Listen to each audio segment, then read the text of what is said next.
আমাদের ল সেক্টরে অনেকগুলা সংগঠন আছে, কিন্তু ব্লাজার কেন অন্যদের সাথে একটু ডিফারেন্ট, এটা আমার একটু মনে হয় যে আমি যদি একটা নিরপেক্ষ জায়গা থেকে দেখি তাহলে আমি কি দেখতে পাই।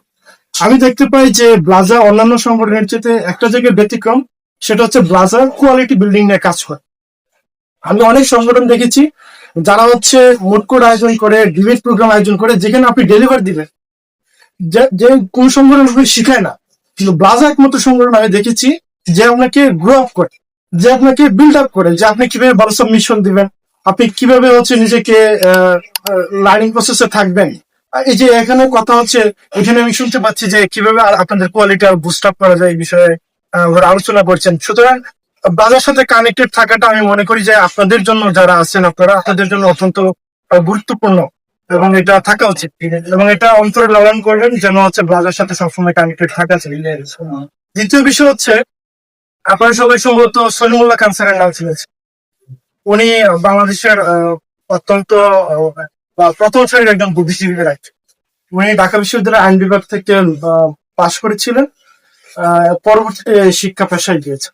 তো উনি ওনার একটা বক্তব্য বলছিলেন যে আমি ঢাকা বিশ্ববিদ্যালয়ের আইন বিভাগের শিক্ষার্থী, আমি কিছুদিন প্র্যাকটিস করেছি, 3 বছরের মতো প্র্যাকটিস করেছি, কিন্তু আমি তারপরে ওকালতি ছেড়ে দিছি।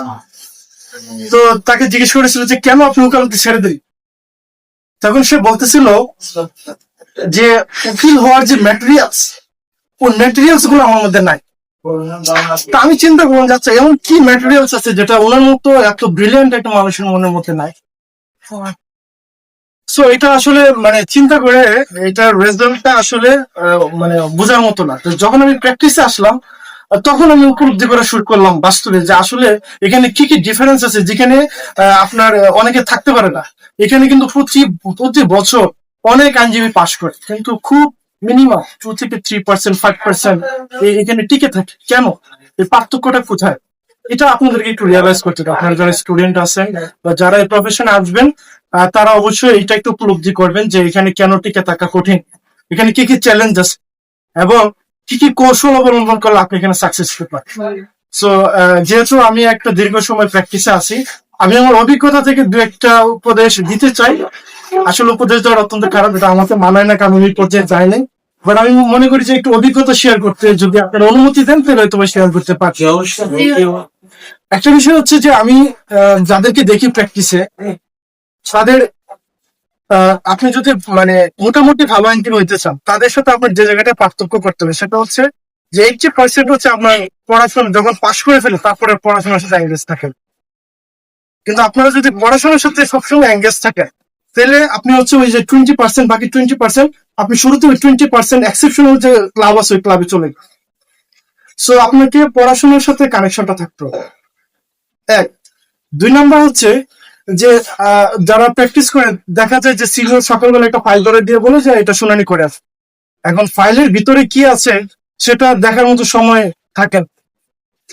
আমি অনেক জুনিয়রকে দেখি যে ওই ফাইলটা বগল জমা করে দৌড়ে কোর্টে চলে গেছে, দৌড়াতে, তারপরে সে কোর্টের সামনে দাঁড়ায় আছে।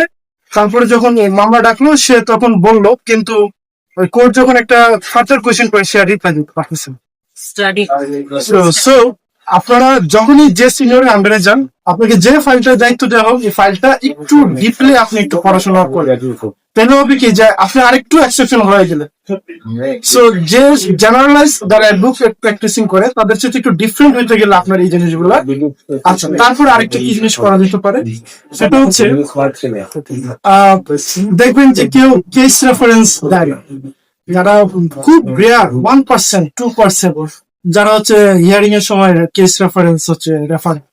সো আপনি যদি হিয়ারিং এর প্রস্তুতির সময় যদি আপনার যে ফ্যাক্টস আছে, ফ্যাক্টস এর সাথে রিলেভেন্ট কেস রেফারেন্স গুলো একটু দেখেন, তাহলে আমার মনে হয় যে আপনি আরেকটু এক্সেপশনাল হয়ে যাবেন। সো এগুলো আমার অভিজ্ঞতা থেকে বলা, আপনারা যদি এগুলো একটু ফলো করতে পারেন।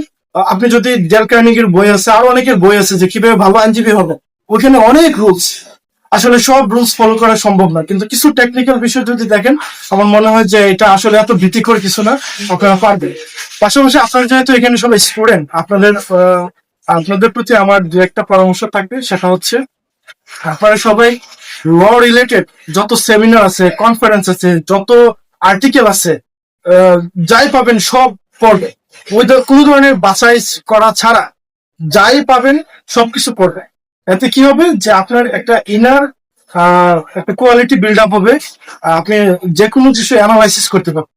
ল তো আসলে শুধুমাত্র আইনের বিষয় না, এটা অ্যানালাইসিসের বিষয়। আপনি কিভাবে অ্যানালাইসিস করতেছেন